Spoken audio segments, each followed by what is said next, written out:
Welcome to our channel. In today's video, we're diving deep into one of the Bible's most mysterious questions: who was the first human before Adam? Could there have been someone before the men we know as the first in Genesis? Hidden within ancient texts and overlooked scriptures lies a truth that challenges everything we thought we knew. From pre-Adamic beings to controversial interpretations of Genesis, we're uncovering the secrets that scholars and theologians rarely discuss. Stay tuned as we reveal the hidden truth that could rewrite humanity's origin story. Don't forget to like, subscribe, and share your thoughts in the comments. Who was the first human before Adam? The hidden truth in Genesis revealed. The book of Genesis begins the Bible with one of the most profound and debated statements in all religious history: in the beginning, God created the heavens and the earth.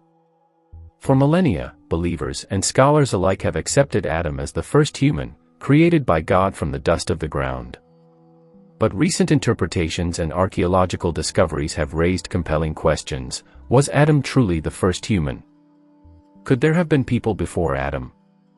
And if so, who were they? This exploration peels back the traditional understanding and examines what Genesis really says, what it doesn't say, and how ancient texts and modern science contribute to a fuller picture of humanity's origins. The traditional view: Adam as the first human. In traditional Judeo-Christian doctrine, Adam is considered the first man, and Eve the first woman. Genesis 2 verse 7 says, "Then the Lord God formed man of dust from the ground, and breathed into his nostrils the breath of life, and man became a living being."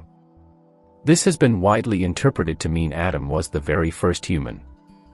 The genealogy in Genesis then follows from Adam down to Noah, and later to Abraham and beyond. Yet, the Bible isn't always a straightforward chronological or scientific account. It's a theological and symbolic narrative, one that leaves room for different interpretations, especially when read alongside archaeology and ancient Near Eastern literature. A close look at Genesis: is there a hidden truth? A deeper reading of Genesis reveals discrepancies that suggest Adam may not have been the first human in a biological or historical sense. 1. Two creation accounts. Genesis 1 and Genesis 2 offer two seemingly different creation stories.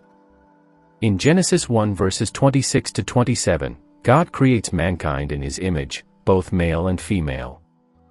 Then God said, "Let us make mankind in our image, in our likeness." So God created mankind in his own image, male and female he created them. But in Genesis 2, the focus shifts: Adam is formed from dust, then Eve from Adam's rib. The tone is more intimate and localized. Some scholars suggest that Genesis 1 refers to the general creation of humankind, potentially a group of people, while Genesis 2 zeroes in on a specific man, Adam, and woman, Eve, not necessarily the first but rather the chosen humans for a divine purpose. Who were the people in Genesis 1? Genesis 1 verse 27 refers to the simultaneous creation of male and female humans. But if that happened on day 6, why would God then create Adam and Eve separately in chapter 2? One interpretation is that Genesis 1 describes the creation of a broad human population, pre-Adamic humans, while Adam and Eve in Genesis 2 are a special lineage placed in the Garden of Eden to fulfill a spiritual or priestly role. This view is supported by Genesis 4, where Cain, after murdering Abel, is afraid of being killed by others. "Anyone who finds me will kill me." Genesis 4 verse 14. Who were these others if Adam, Eve, Cain, and Abel were the only humans? Further, after being exiled, Cain goes to the land of Nod and takes a wife. But where did she come from? The Bible never says Adam and Eve had daughters before Seth. Genesis 5 verse 4 mentions other sons and daughters, but not before Cain's exile. These mysteries point toward a population outside Eden, possibly before or concurrent with Adam. Pre-Adamic beings, biblical clues and theological interpretations. 1. The earth was without form and void.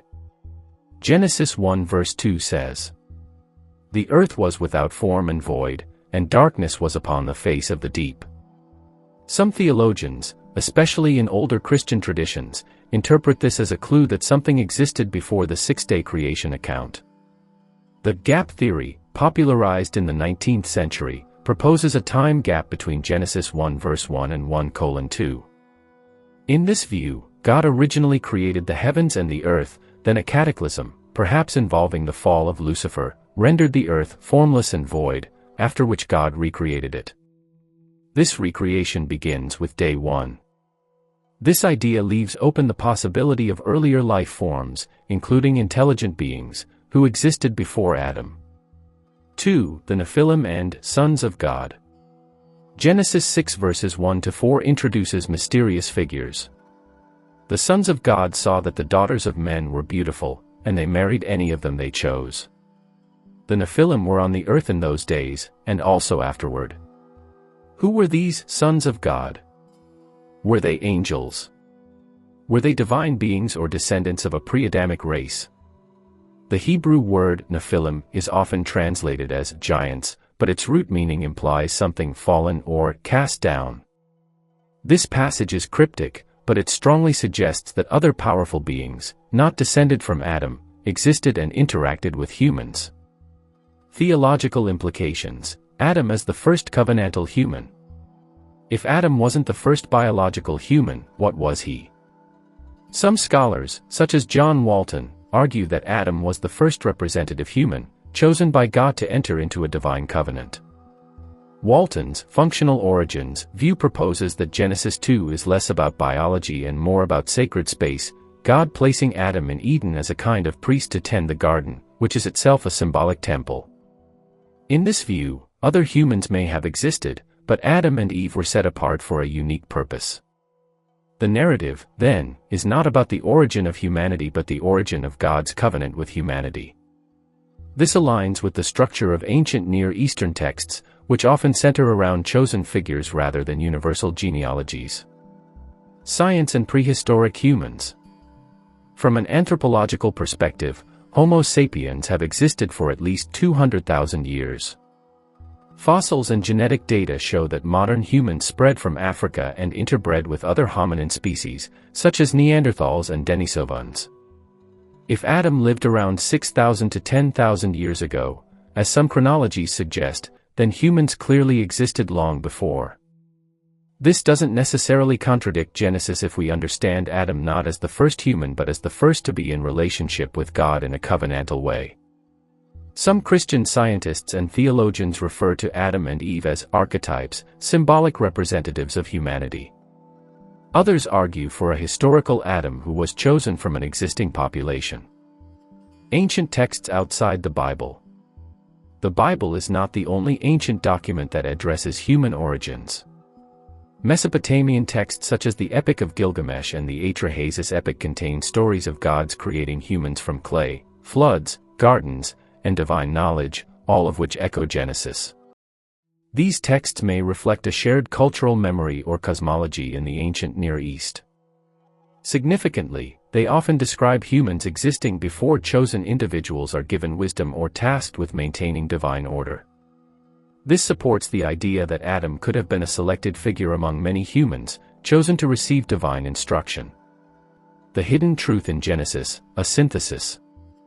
The hidden truth in Genesis may be that the text isn't concerned with the origin of the species Homo sapiens but with the beginning of God's relationship with humanity.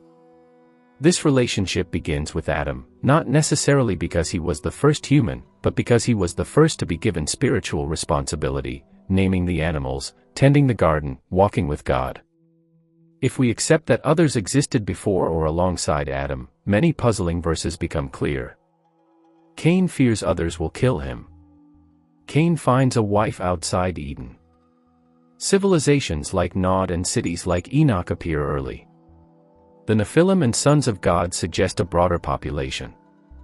Rather than contradicting Genesis, this reading enhances it, providing theological depth and coherence with archaeological and genetic findings.